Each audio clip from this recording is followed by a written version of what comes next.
¿Qué tal, amigos? ¿Cómo están? Bienvenidos a Puntos de Vista. Bueno, más adelante vamos a hablar del tema de la Universidad Nacional de Cajamarca. Mientras tanto, vamos a conversar con el ingeniero César González Ortiz. Él es gerente de Sostenibilidad y Comunicaciones del proyecto Río Grande, que es un proyecto hidroenergético que se pretende desarrollar allí en el río Marañón.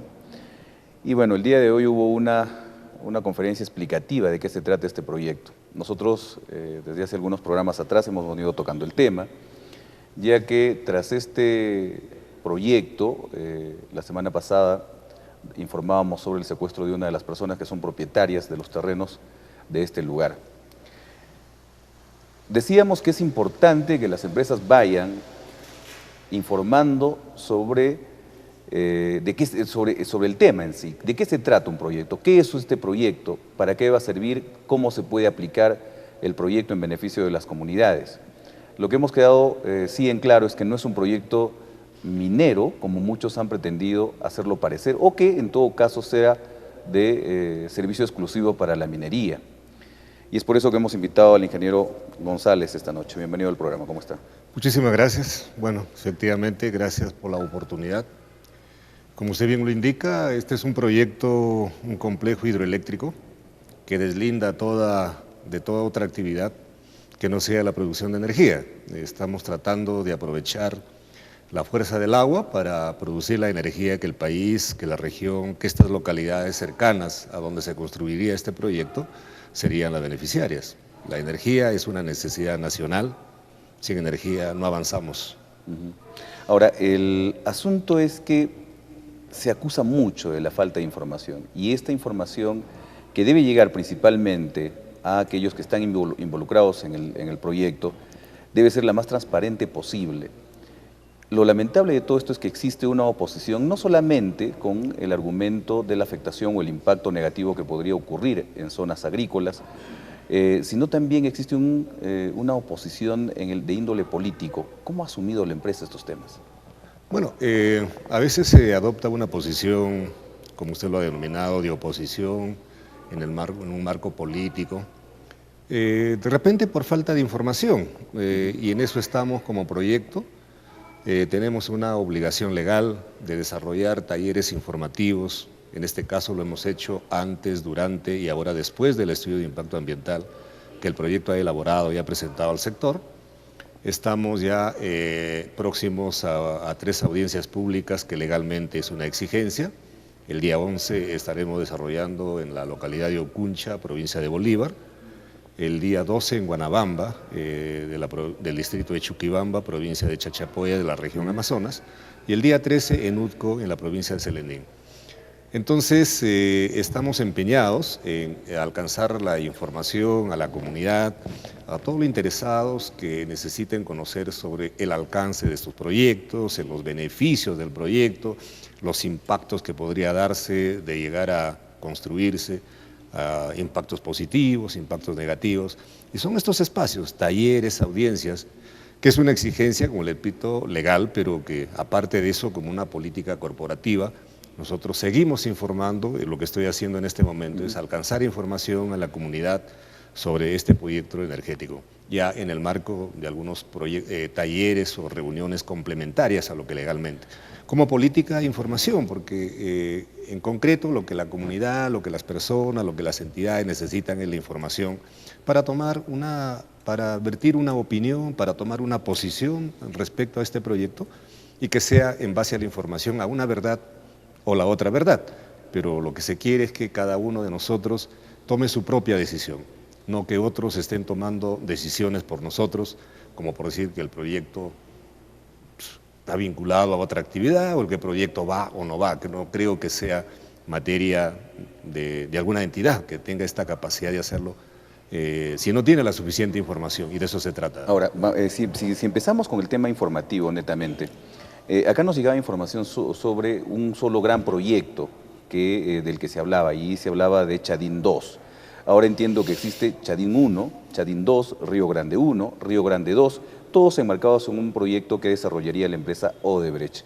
En ese sentido, ¿de qué estamos hablando? ¿De 4 proyectos distintos? ¿De un solo proyecto que está, digamos, disgregado en 4, ¿qué es lo que exactamente tiene que ocurrir? En concreto estamos hablando de 2 proyectos. Chadín 2, no existe Chadín 1, Ya. porque por razones técnicas Chadín 1 no caminó. Dijimos vamos a con otra identidad como Chadín 2, que es lo que quedó porque técnicamente funcionó.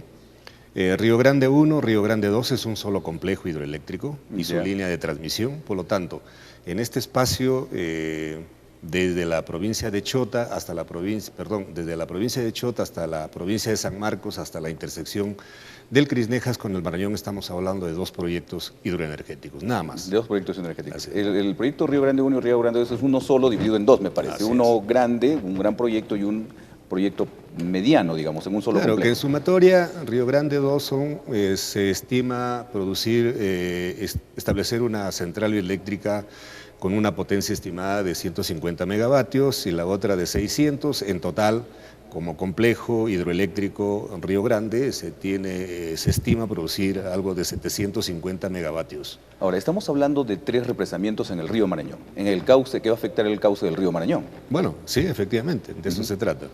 ¿Dónde está el principal estigma de la gente que se opone a ello? Porque se habla, por ejemplo, de una afectación principal también al medio ambiente, dicen. Seguramente el proyecto va a generar algunos impactos. Sin embargo, el tema del embalsamiento podría afectar a muchos terrenos de cultivo. ¿De cuánto estamos hablando y de cuántos afectados aproximadamente? En el caso específico de Río Grande 2, estamos hablando de 126 familias y de 576 hectáreas de cultivo, de tierras para cultivos agrícolas. Ese es el impacto más importante que tiene este proyecto. El desplazamiento de esta cantidad de familias por un promedio de 4 a 5 miembros por familia, esa es la cantidad de personas, y en términos de hectáreas de tierra, esas son las 576 hectáreas. ¿Qué sería el impacto más importante? Porque mismo los que se oponen a este proyecto, para el caso específico de Chadín 2, han dicho de que no es un tema ambiental, sino es un tema social, porque el estudio de impacto ambiental no contempla un presupuesto para la reubicación, etc. Cuando eso, indudablemente, como decimos nosotros, lo que estamos gestionando este proyecto, que el proyecto no se construye mientras no se llegue a un arreglo con los propietarios de las tierras, porque esto por el momento está diseñado el proyecto, pero en una propiedad privada. Y si hablamos en el contexto general de Chadín y de Río Grande 2, ¿cuántas personas son afectadas aproximadamente? Si hablamos en cantidad. 350 familias, 350 200 de Chadín y 150 de... 350 familias. 350 familias. ¿Hablaríamos de 1.200 personas? Bueno, 1.200, 1.300 personas en un promedio aproximado. Eso es todo. Que no resulta imposible manejar, digamos. Definitivamente. El tema de compensaciones, ¿cómo está el asunto? El tema de compensaciones, estamos conversando con muchos de los que están aceptando el proyecto, sobre todo en Río Grande, definiendo el alcance de este proyecto,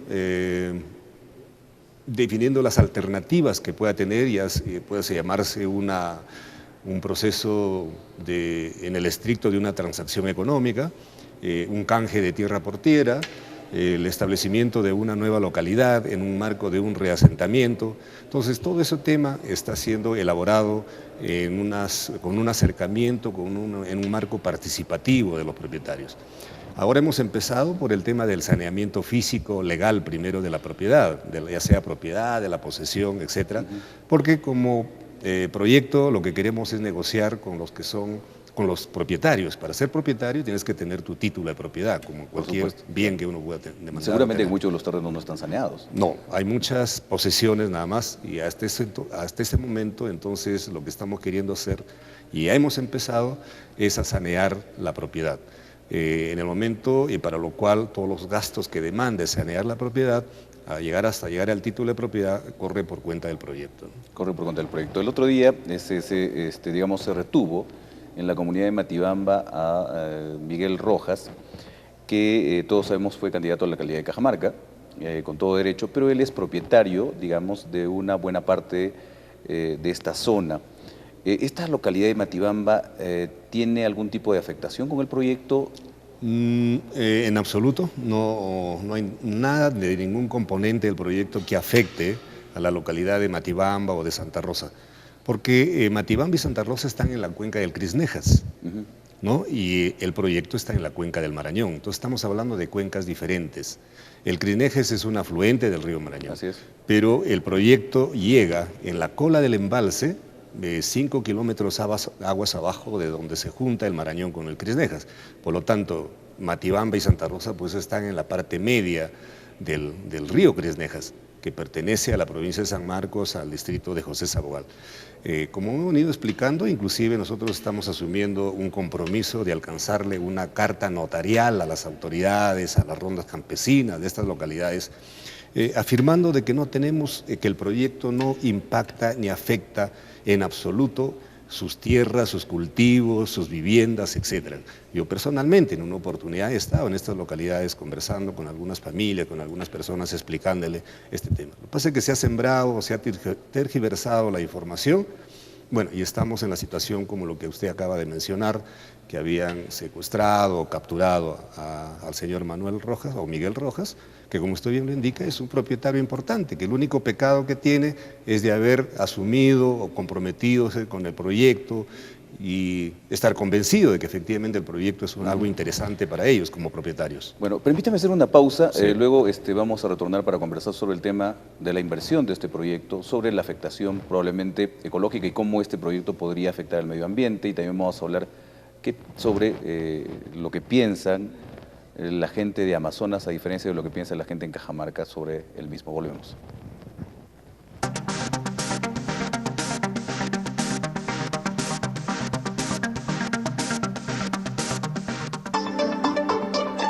Estamos viendo Puntos de Vista.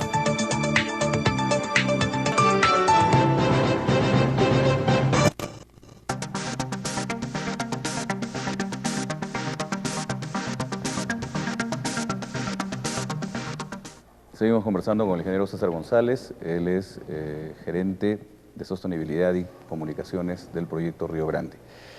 Bien, la pregunta es, ¿a cuánto asciende la inversión de este proyecto?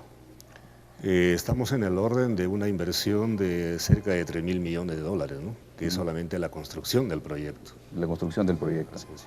¿Qué implica construir un proyecto de esta naturaleza, digamos, en términos de desarrollo? ¿Qué es lo que va a ocurrir? Se explicaba en la mañana sobre la construcción de carreteras, accesos que actualmente no tiene esa zona y que definitivamente significaría un impacto significativo a todo el lugar. Bueno, en principio, para iniciar la construcción de este proyecto, por la dimensión, por la escala que tiene, o para cualquier o menor escala, lo primero que debe llegar es la energía, porque para construir el proyecto también se necesita energía. Y lo que se hace es primero tener la energía, y que de la cual también puede servir ya para los pueblos que están cercanos a donde se construye el proyecto. Segundo, para iniciar la construcción necesitamos vías de acceso. Por lo tanto, hay la construcción de nuevas carreteras, de tramos de apertura, de mejoramiento, de mantenimiento de vías. El tema del empleo, por ejemplo, que generan estos proyectos. En el caso de Río Grande, estamos hablando de cerca de 10.000 puestos de trabajo. Durante el proceso de construcción. Durante el proceso de construcción, que duraría 10 años. 10.000 puestos de trabajo. Así es. Durante 10 años, de manera sostenida. De manera sostenida, eso es lo que el proyecto demanda. Entonces, el canon energético, ¿no es cierto? Ahora tenemos un precio por la energía que lo estamos trayendo del centro del país. Sí. De la hidroeléctrica del Mantaro. De la hidroeléctrica del Mantaro. Para llegar a Cajamarca tenemos que transportarla cerca de 400 kilómetros y transportar esa energía significa un costo. Si tenemos una hidroeléctrica cerca a la región de Cajamarca, a la provincia de Selendín, por lógica, el precio tiene que ser mucho más bajo, ¿no? Más interesante para el consumidor de energía. Entonces hay varias cosas que estos proyectos traen consigo. El tema de los empleos indirectos, los servicios que va a demandar el proyecto, llámese transporte, alojamiento, alimentación. Alimentar todos los días esa cantidad de personal demanda una serie de proveedores en diferentes servicios. Una serie de cosas, el programa de capacitación.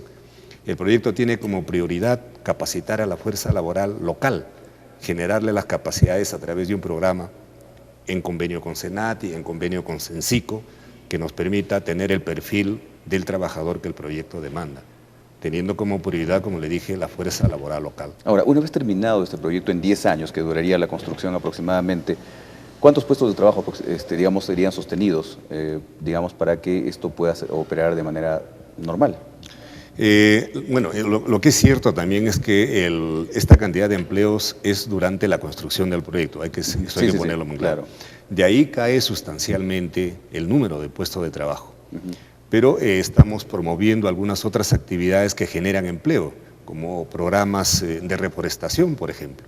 La reforestación es una actividad que genera, una de las actividades que más empleo genera en el medio rural, ¿no? Para el programa, el proyecto plantea iniciar un programa de 10.000 hectáreas de bosques que genera 700.000 jornales para establecer esas 10.000 hectáreas. Y comienza y se cierra el círculo con el manejo, con el aprovechamiento, con la transformación del bosque. Entonces, no es solamente el tema energía para nosotros es nuestro negocio, pero va complementado con actividades como la que he mencionado, que le da sostenibilidad, porque sostenibilidad en el tiempo al negocio que nosotros promovemos, que es la producción de energía. Ahora, ¿qué se puede hacer con estos represamientos? Se puede generar turismo, se puede generar otras actividades colaterales como el tema de la crianza de truchas, por decir actividades productivas, actividades productivas. Como la que usted está mencionando, es una vía de transporte, es una vía fluvial, porque desde la cola del embalse que está a la altura de la localidad de Jecumbuy, por ejemplo, frente al distrito de José Sabogal, para llegar a Balsas usted puede tomar solamente 40 minutos y ahora son cerca de 7, 8. Claro. 40 minutos, lo que ahora es 7 u 8 horas. 7 u 8 horas por vía terrestre, ¿no? En este caso es por vía fluvial. Lo que usted menciona, la central hidroeléctrica y la central eléctrica del Mantaro se ha convertido en un producto turístico. Hay desarrollar una serie de actividades deportivas, como deportivas que tengan que ver con el tema acuático. Entonces hay una serie de cosas productivas, producción de proteínas, pescado, etcétera, para las comunidades aledañas, para el mercado local. Entonces hay una serie de cosas que se puede dar en torno a uno de los componentes de este proyecto, que es el embalse, ¿no? Ahora, quizás resulte reiterativo, pero es importante decirle a la gente qué es lo que va a pasar con aquellos que sean afectados, ¿no? Porque de repente si se va a afectar el tema, digamos, de sus campos agrícolas, sería bueno reiterar qué es lo que va a pasar con ellos, porque en eso radica básicamente el temor de digamos, aquellos que se oponen al proyecto. No, para ello se está diseñando de una manera participativa, conjuntamente con en este caso con los propietarios o los concesionarios, el alcance que debe tener este proyecto, definiendo los estándares que muchas veces son la exigencia de las fuentes financieras, como el Banco Interamericano, el Banco Mundial, que te define estándares sobre los cuales se tiene que dar este programa de reasentamiento.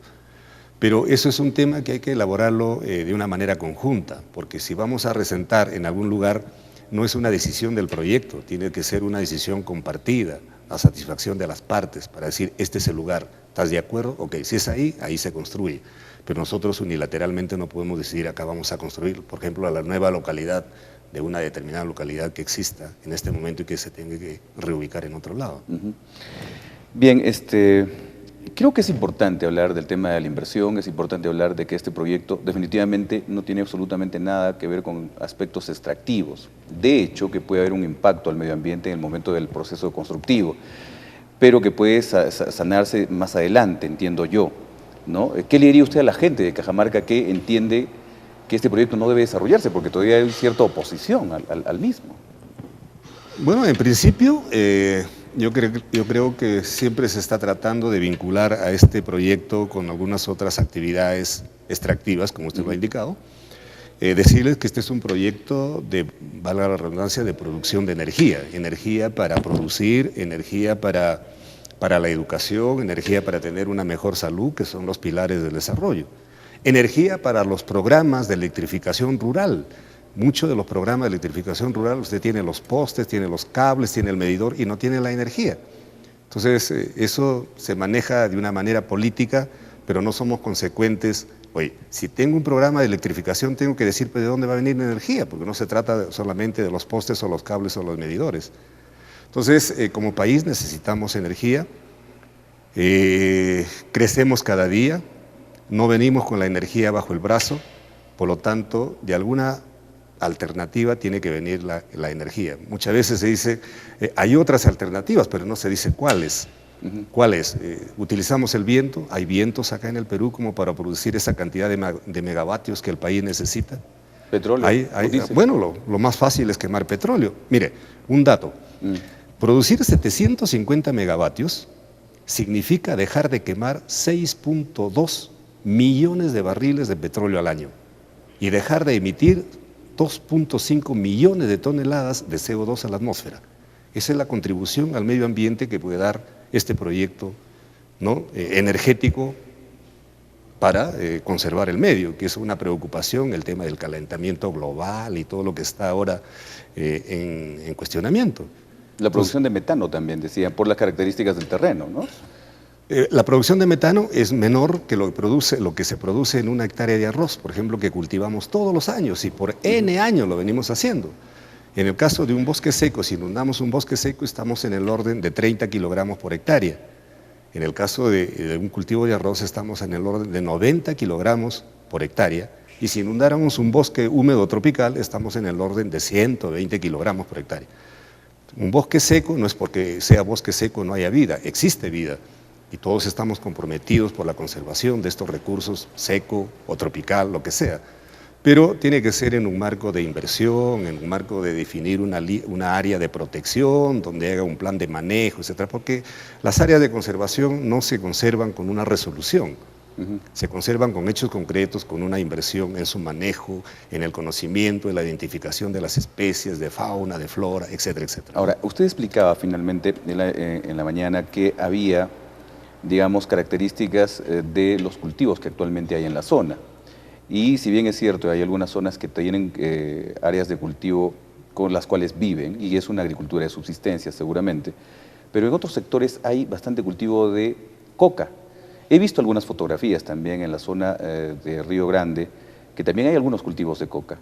Y eso habría que saber cómo es que se define, digamos, estos cultivos, a dónde van, cómo se da el uso a estos cultivos de coca, que es un tema que habría que investigarlo, verlo, ¿no? No sabemos si el Estado tiene una intervención a través de ENACO allí, pero eso sería lo que se afectaría, me dice usted, en el proyecto de Chadín 2.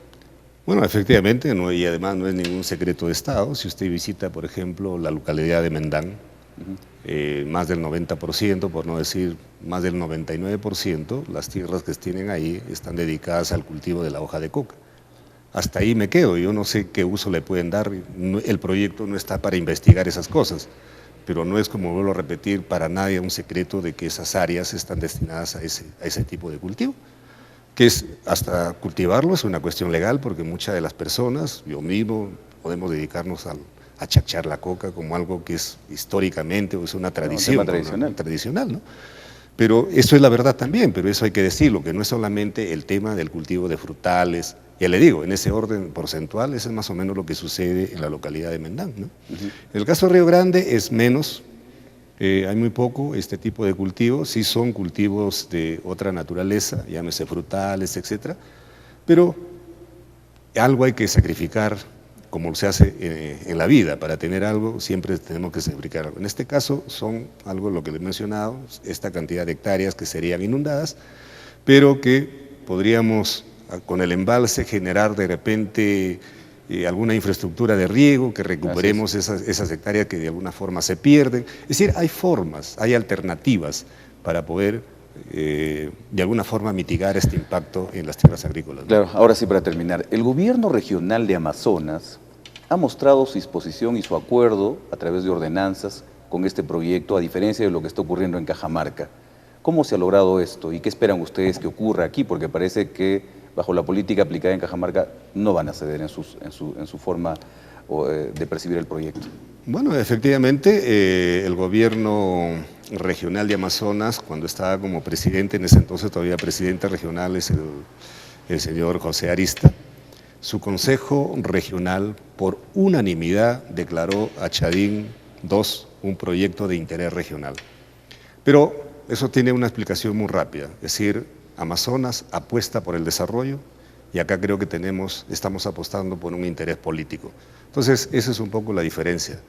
Y naturalmente Amazonas entiende, percibe todos los días tiene la necesidad. Chachapoya es capital de la región de Amazonas, para su alumbrado eléctrico todos los días todavía tiene que quemar petróleo. Entonces, yo creo que las cosas ahí son algo que que mueve, que motiva y entiende, porque en este caso, como le digo, por unanimidad, es decir, rojos, blancos, chicos, altos, todos votaron por este proyecto energético, del proyecto que estamos hablando, Chadín 2, ¿no? Perfecto. Solamente en la cifra, canon hidroenergético o canon energético, no sé, ¿a cuánto sería, según lo que usted explicó en la mañana, cuál sería el comparativo? ¿Cuánto recibirían las regiones involucradas en este tema? Estamos hablando en el orden de unos 150 millones de soles al año.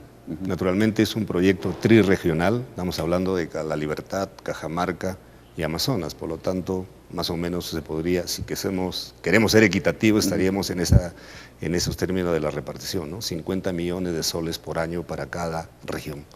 Pero que finalmente los beneficiarios directos son estos distritos, los gobiernos locales, provinciales, ¿no? Y el gobierno regional, naturalmente, y las universidades que existan en estas regiones. Muchas gracias, ingeniero, por estar con nosotros. No, gracias a ustedes y cuando gusten, a disposición para seguir informando sobre este tema. Eso es lo que más queremos, informar, seguir informando sobre este tema. Muy Muchísimas amable. gracias. Vamos a hacer la pausa, va a estar con nosotros Miguel Rojas, nos va a contar un poco su experiencia, esa experiencia que no nos gustaría a nosotros tenerla, definitivamente. El tema de estar retenido algunos días por gente que se opone a justamente a este proyecto. Hemos coincidido en las invitaciones. Volvemos.